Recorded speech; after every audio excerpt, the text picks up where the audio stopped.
क्या आप मुझे बता सकते हैं कि एक इंसान महारथी कब कहलाता है? क्या तब जब वो अपनी फील्ड में सबसे बेस्ट बनता है, या तब जब वो अपने काम को कंसिस्टेंटली बेहतर ढंग से करता है? जी नहीं, एक इंसान महारथी तब कहलाता है जब वो कभी फेल भी हो जाए तो उस फेलियर से और भी ताकतवर बन के उभरे। वो ऐसा कमबैक करे कि फेलियर के समय जो लोग उसकी नाकामी पर हंस रहे थे वो ही अब उसकी तारीफों के कसीदे पड़े, वो भी इस अंदाज में कि उस टाइम पर उन्होंने जो कुछ कहा था उसके लिए उन्हें खुद पर शर्म आए। आपको लग रहा होगा ये तो पिक्चरों में होता है, ऐसा रियल लाइफ में थोड़ी ना होता है। अगर आपको ऐसा लगता है तो इन लोगों की कमबैक स्टोरीज सुनकर आप गलत साबित होने वाले हो। ये कमबैक स्टोरीज इतनी पावरफुल और इंस्पायरिंग है कि इन्हें जानने के बाद आप में नेक्स्ट लेवल कॉन्फिडेंस बिल्ड हो जाएगा। आपको लगने लगेगा कि साला ये कर सकता है तो मैं क्यों नहीं। आपके डिक्शनरी से इम्पॉसिबल नाम का शब्द ही हट जाएगा। अब ये जो कमबैक स्टोरी मैं आपको बताने जा रहा हूँ, इसे फिल्म इंडस्ट्री का सबसे बड़ा कमबैक माना जाता है।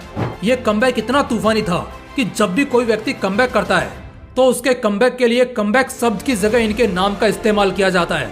कई लोगों ने तो पहचान भी लिया होगा कि मैं किसकी बात कर रहा हूँ। जिन्होंने भी पहचान लिया है इसी वक्त कमेंट में उस इंसान का नाम लिख दो। ये कहानी शुरू होती है 1990 के दशक की शुरुआत में, जब हिंदी फिल्म इंडस्ट्री साउथ की फिल्मों के रीमेक पर रीमेक किया जा रही थी।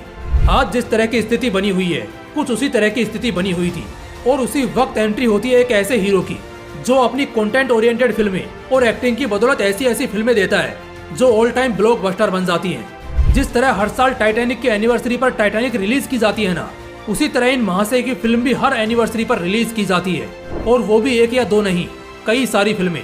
1990 से 2014-15 तक इनकी जो रेलगाड़ी बुलेट ट्रेन की रफ्तार से बॉक्स ऑफिस पर दौड़ रही थी वो अब पैसेंजर ट्रेन से भी धीमी होने लगी थी। 2017-18 तक तो लोग इनके करियर को खत्म मानने लगे थे। लोग कहने लगे थे कि अब इनकी उम्र हो चुकी है, ये एक्टिंग नहीं कर सकते, इन्हें एक्टिंग छोड़ देनी चाहिए। और लोगों की बात कुछ हद तक सच भी दिखाई दे रही थी, क्योंकि 2018 के बाद वो 4 साल तक फिल्मों से दूर रहे। लेकिन 4 साल बाद 25 जनवरी 2023 को जलजला आया। उसने बॉक्स ऑफिस पर आज तक के सारे रिकॉर्ड तोड़ दिए। यहाँ तक कि इम्पॉसिबल लगने वाला बाहुबली 2 का रिकॉर्ड भी इस पिक्चर ने हिंदी सर्किट में तोड़ दिया। उस जलजले का नाम है पठान। नाम तो सुना ही होगा। और इस जलजले को जिस इंसान ने लाया वो किसी पहचान का मोहताज नहीं है। इसे इंडियन फिल्म इंडस्ट्री का बादशाह कहा जाता है। Yes, this is the greatest comeback story of film industry. This is the unbelievable comeback story of Shahrukh Khan. एक और कमबैक स्टोरी सुनाता हूँ अरुणिमा सिन्हा की। इस वक्त आपके लिए ये नाम शायद जाना पहचाना ना हो, मगर इनकी स्टोरी सुनने के बाद आप इनका नाम जिंदगी भर नहीं भूलोगे, for sure. Arunima Sinha India की एक जानी मानी वॉलीबॉल प्लेयर थी। उन्होंने वॉलीबॉल में इंडिया को 7 बार रिप्रेजेंट किया था। कितनी हैरानी की बात है ना, हमारे देश की इतनी प्रतिभावान खिलाड़ी का हम नाम तक नहीं जानते। खैर जो भी है, लेकिन जैसे कि मैंने पहले भी कहा है कि आज तक आप भले ही इनको नहीं पहचानते होंगे, पर आज के बाद आप इनका नाम भी नहीं भूलोगे। आपने ऐसी कई कहानियां सुनी होंगी जहां कोई व्यक्ति बहुत गरीब होता है और वो अपनी उस गरीब परिस्थिति पर विजय पाकर एक ऊंचा मुकाम हासिल करता है। अरुणिमा की कहानी बाकियों से अलग है। अलग क्या, इनकी कहानी तो उन सभी से ज्यादा इंस्पायरिंग और पावरफुल है। अरुणिमा ने इंडिया की इतनी बड़ी वॉलीबॉल प्लेयर बनने के लिए तो स्ट्रगल किया ही, मगर इनकी जिंदगी का असली स्ट्रगल स्टार बनने के बाद शुरू हुआ। दरअसल हुआ यूं, अरुणिमा काम के सिलसिले में ट्रेन में सफर कर रही थी। सफर के दौरान चोरों की टोली ने उन पर हमला कर दिया। हाथापाई के दौरान अरुणिमा ट्रेन से नीचे दूसरी पटरी पर गिर गई। उस पटरी पर अचानक से दूसरी ट्रेन आ गई, जिसमें अरुणिमा को अपने दोनों पैर गंवाने पड़े। एक लड़की जिसके पास पैर ही नहीं है, उसका वॉलीबॉल खेलने का सपना तो वहीं चकनाचूर हो गया। आप सोच सकते हैं कि उसके बाद अरुणिमा की जिंदगी कैसी रही होगी।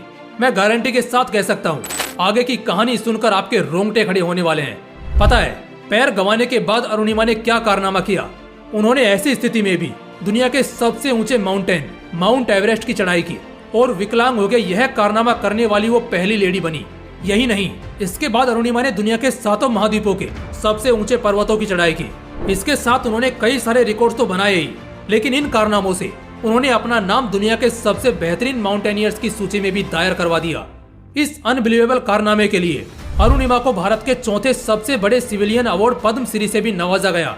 सोच के देखो यार, एक पैर खोने के बाद यह सब किया, और साला हम लोग हैं कि यहाँ किसी काम में फेल क्या हो जाएं, जीने का मकसद ही छोड़ देते हैं। अरुणिमा अपने इस अनबिलीवेबल कमबैक का श्रेय युवराज सिंह को देती है। यस, वही युवराज सिंह जिन्होंने कैंसर जैसी जानलेवा बीमारी से फाइट की और उस पर जीत हासिल की। वही युवराज सिंह जिन्होंने ग्राउंड पर खून की उल्टियां होने के बावजूद खुद से ज्यादा देश की गरिमा को अहमियत दी और 2011 के पूरे वर्ल्ड कप में शानदार प्रदर्शन किया और देश को वर्ल्ड चैंपियन बनाया। वही युवराज सिंह जिन्होंने अपनी जिद के आगे मौत को भी घुटने टेकने पर मजबूर कर दिया और जिंदगी से लड़ाई के बाद उन्होंने जो कमबैक किया था उसकी हकीकत शायद ही किसी को बताने की जरूरत है।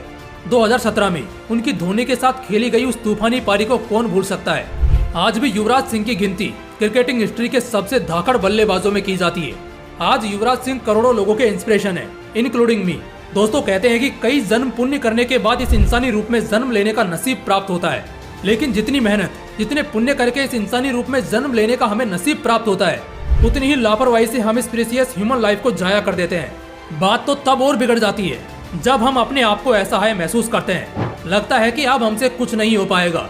हमें जो कुछ चाहिए होता है उसके लिए हम दूसरों पर डिपेंड होने लग जाते हैं और इसी तरह इतनी ब्यूटीफुल लाइफ को डस्टबिन में कचरा डालने के समान वेस्ट कर देते हैं। इसे आज ही बदलने की जरूरत है। हमें खुद में बदलाव लाना होगा, लाइफ के इम्पोर्टेंस को समझना होगा, क्योंकि तभी जाकर बड़ी किस्मत से मिली इस इंसानी जिंदगी को वैल्यूएबल बना पाएंगे। वैसे आप जिंदगी के बारे में क्या सोचते हैं और आपकी जिंदगी का असली मकसद क्या है? कमेंट में लिखिएगा, मैं आप सभी के विचार जरूर पढ़ूंगा। बाकी वीडियो देखकर जरा भी अच्छा लगा हो कि यहाँ से आप कुछ सीख कर जा रहे हो तो वीडियो को अपने दोस्तों के साथ जरूर शेयर कीजिएगा। फिर मिलते हैं अगली वीडियो में एक और बवाल मोटिवेशन के साथ। जय हिंद, जय श्री कृष्णा।